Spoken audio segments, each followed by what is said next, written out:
Eric Clapton, the riff that spoke volumes. A story from the One Riff, One Impact series. It wasn't loud, it wasn't fast, it wasn't flashy, but somehow it became one of the most powerful riffs in rock history. Just a few notes, no distortion, no solos, no shouting. That's all Eric Clapton needed to stop the world in its tracks. And it happened in the most unexpected way.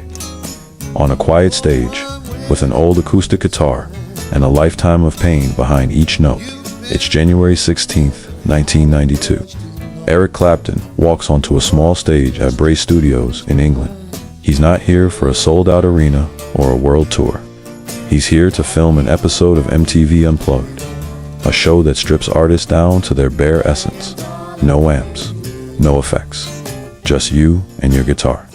Clapton sits on a stool, holding a Martin 000 42. For a moment, the crowd doesn't know what to expect. Then he plays Layla, but not the version anyone remembers. This isn't the 1970 anthem. There's no screaming slide guitar, no crashing piano, no urgency. Instead, it's soft, gentle, worn in like an old memory. The original Layla was a wild cry, a man begging for forbidden love. But this version, it's something else. It starts with just 8 notes, a small acoustic phrase in D minor, a simple slide up the neck, a delicate pull-off, a pause, and then silence. But in that silence, there's weight. Clapton isn't just playing a riff, he's telling a story. To understand how that moment hit so hard, you have to understand what Clapton had been through. By 1992, he was no longer the brash young guitar god called Slowhand. He was a man in mourning. Just a year earlier, he lost his 4-year-old son, Connor, in a tragic accident. That grief hangs in every note he plays on the Unplugged stage. This version of Layla isn't about obsession or lust anymore. It's about regret, reflection, maturity. He's not chasing something in this riff. He's letting go. The technique itself is simple. Clapton plays fingerstyle, no pick. His thumb holds down the rhythm on the bass strings. His fingers gently roll across the trebles. There is a pulse, almost like a heartbeat. Each stroke is soft, textured, not mechanical, but alive. In the tone, that Martin 0 to 42 brings warmth and clarity. It doesn't color the sound, it reveals it. But the true tone doesn't come from the wood or strings. It comes from Clapton's touch. You can feel his years in every bend, every slide. His vibrato is slow, wide, emotional, like someone holding back tears. It's blues at its most human. Musically, the riff isn't hard to play, but emotionally, it's advanced. Clapton uses space better than most players use speed.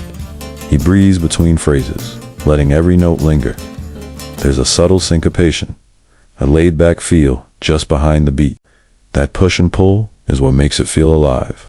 He's not showing off. He's speaking, quietly, honestly, and somehow, that made it even louder. The world took notice. The Unplugged version of Layla became a massive hit. The album sold 26 million copies, becoming the best-selling live album of all time. It won 6 Grammy Awards, including Album of the Year. But more than the accolades, this moment redefined who Clapton was. No longer just the electric soloist of Cream or the heartbroken bluesman of Derek and the Dominoes. He was now the quiet sage, the survivor, the storyteller, and all of that came through in one riff. 8 notes, a guitar, a man who'd lived a lot of life, in silence that said everything else. So what can we learn from that? We learn that restraint is powerful. You don't need to fill every bar with notes. Sometimes, space is the most musical thing you can play. We learn that tone is in the fingers, not the gear. You can buy the Martin, but you can't buy feel. You have to earn that. You have to live it. And we learn that simplicity isn't easy. To hold back, to trust the riff, takes confidence. And Clapton had that in spades. Layla Unplugged didn't just rework a classic. It reframed a life. It turned a riff of desperation into a whisper of acceptance. It showed us that age and pain can make music deeper, not weaker.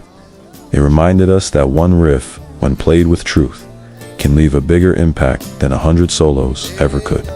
So if this riff ever hits you in the chest, If it reminded you of something you've lost or helped you hold on, drop A in the comments.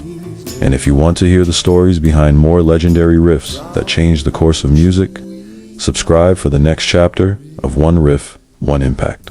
Because sometimes, one riff is the whole story.